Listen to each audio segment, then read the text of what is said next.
Welcome to New York's number 2 sports show. Another embarrassing loss for the Rangers. They lose 5-1 at Madison Square Garden to the Los Angeles Kings in a Saturday matinee game. And the Rangers have now lost 3 of their last 12. And they really just, it's bad. And the Rangers, they'll win a game against a really bad team, barely.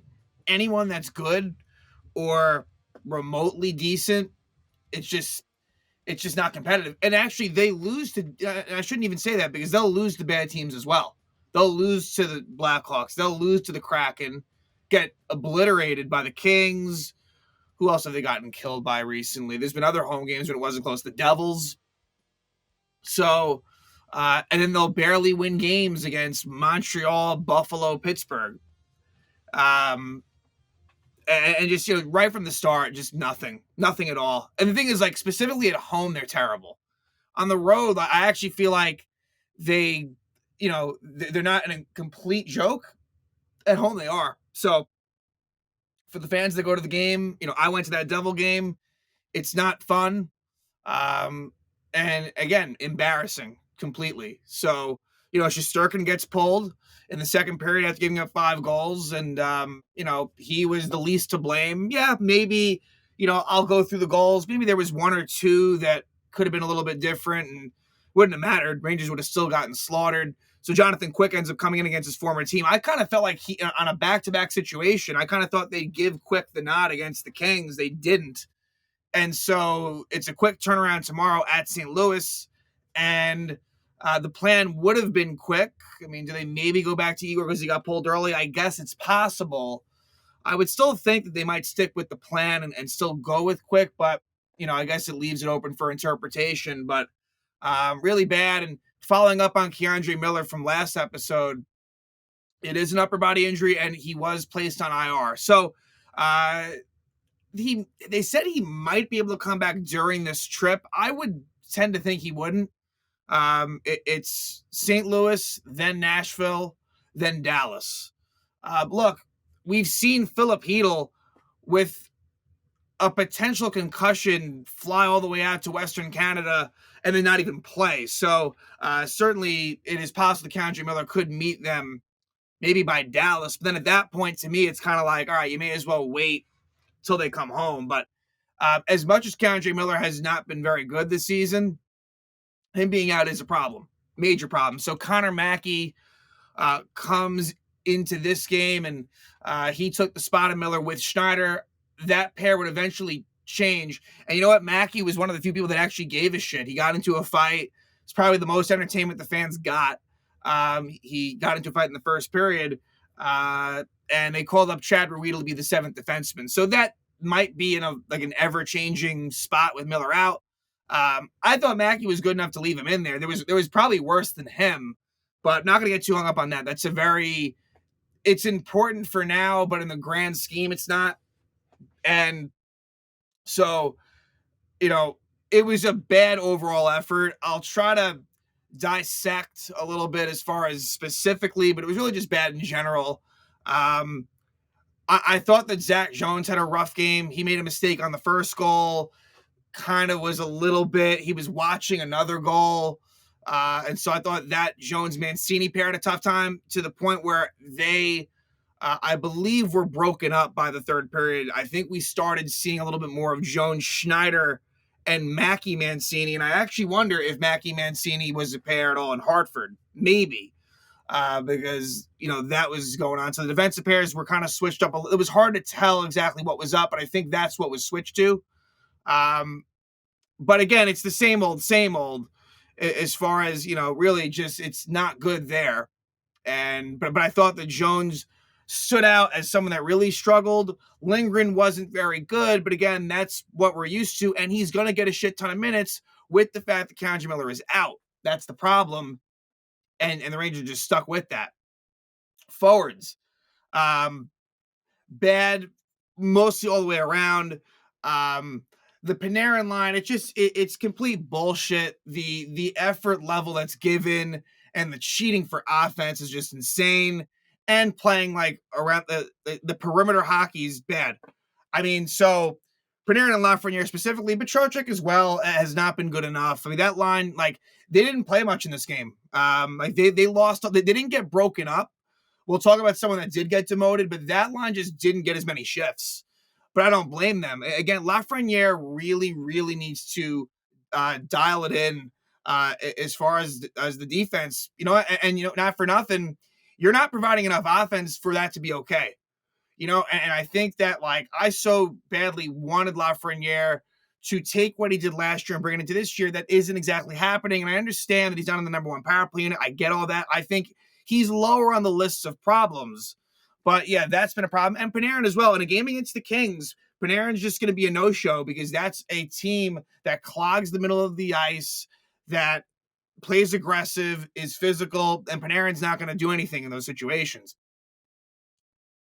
Then you have the Zibanejad line, which that line did next to nothing. And Chris Kreider ends up being moved down to play with Carrick and Berard. So they moved up Edstrom to play with Zibanejad and Smith and moved down Kreider. Kreider just glides around. I mean, it's just it's crazy. I mean, at this point, he's still doing this shit. Because we'll talk about each goal. I think it must have been maybe the fourth goal that the Kings had where he is just, I don't even know where he was going. He wasn't moving. And at least if you're not going to move, like, at least be in the right position. And he's just not.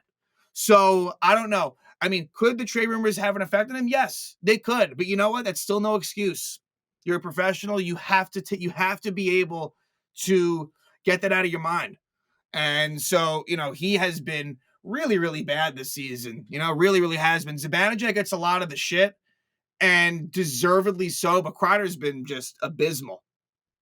Then, you get more honest, hardworking efforts from the lower lines, but even there, I didn't love some of the games of the bottom six as well.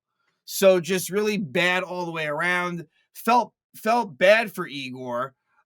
Just because he had no chance at all. So he's got to be frustrated.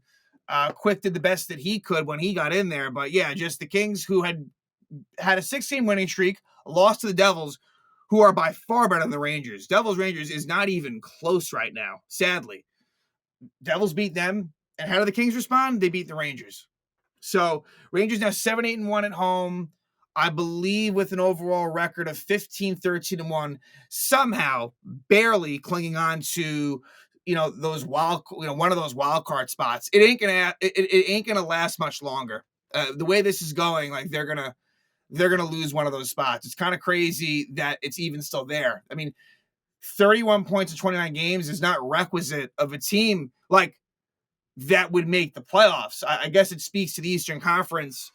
Once you get to those 7, 8, 9, 10, like, it just kind of being weak, right? Because the top 6 is pretty formidable, at this point, between the Devils, Capitals, Hurricanes, Maple Leafs, Panthers, and I'll say Lightning. Lightning, you could argue, but I think that the Lightning are good. And so then you have the likes of the Bruins, the Rangers, the Senators, the Flyers, the Islanders, like, all kind of near each other.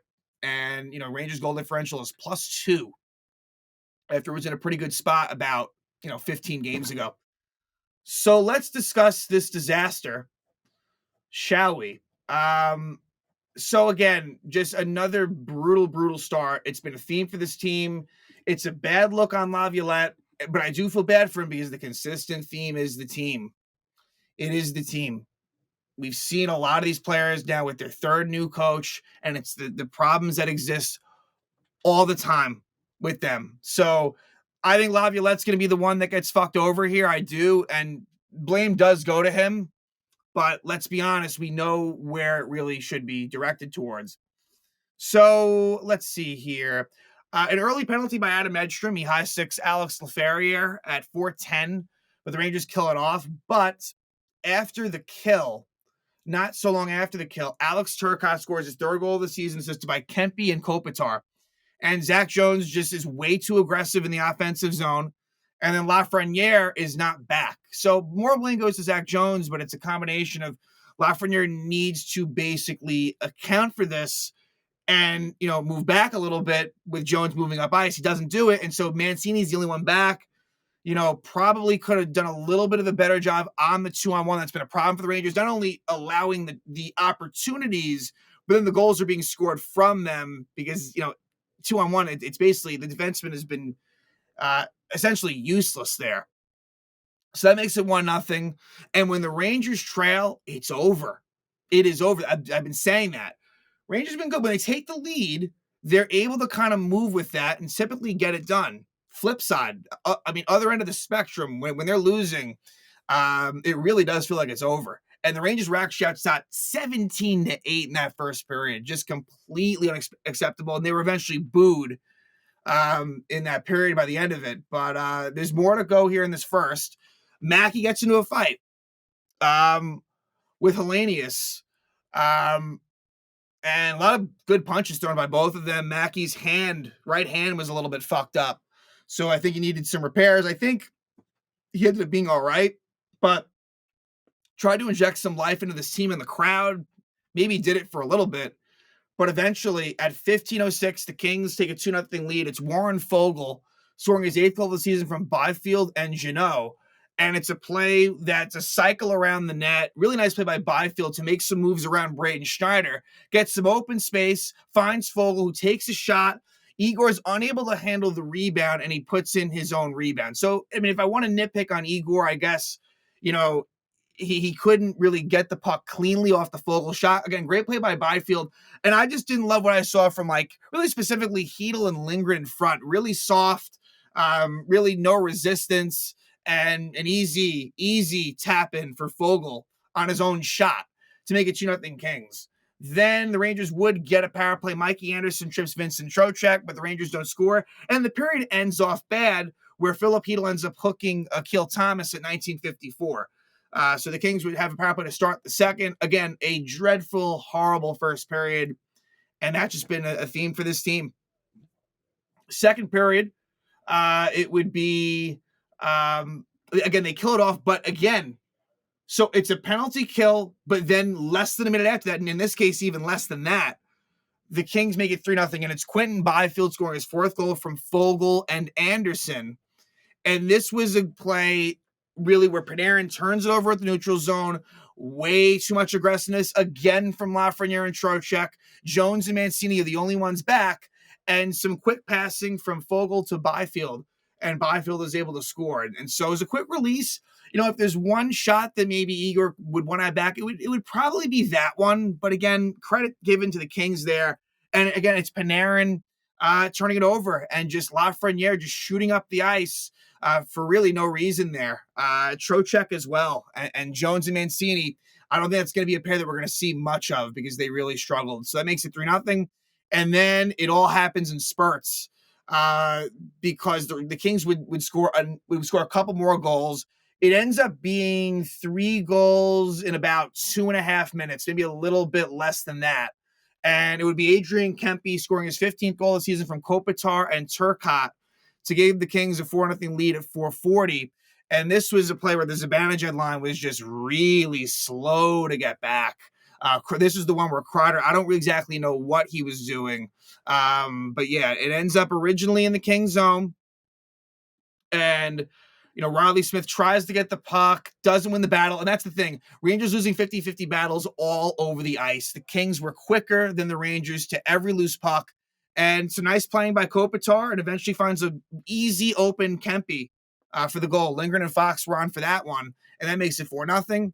And then, at that point, you're feeling the embarrassment. But then it gets even worse. Because less than 30 seconds after that one, Philip Deneau makes it 5-0. His 3rd goal of the season from Clark and Thomas. And this was against the Ranger 4th line. Again, Jones and Mancini backing up. And Igor making a couple of initial saves. And then an easy rebound by Deneau. That's the thing. Second and third chance opportunities for the Kings all over the place. And Brett Berard was kind of slow to get back. Sam Carrick as well. Just not great there. And that made it 5-0. And Igor was pulled at that point. Then at 12:17, the Rangers get a pretty fortunate goal. Not a good goal by Darcy Kemper, the Kings goalie, where Philip Hedl just takes an innocent shot on net and it goes in. So at 12:17, Hedl scores his 6th goal of the season from Mancini and Panarin. It was a line changer. The Panarin line was leaving. the Heedle line was coming on, and Heedle just, again, an innocent shot that goes in. So the Rangers are not shut out. That makes it 5-1. At 14:21, Jordan Spence holds Philip Heedle. And the Rangers did have a chance. I think Vincent Trocheck might have hit the post. And maybe if they score there, maybe there's a false sense of, all right, maybe there's a chance. But that didn't even happen. Kings kill it off.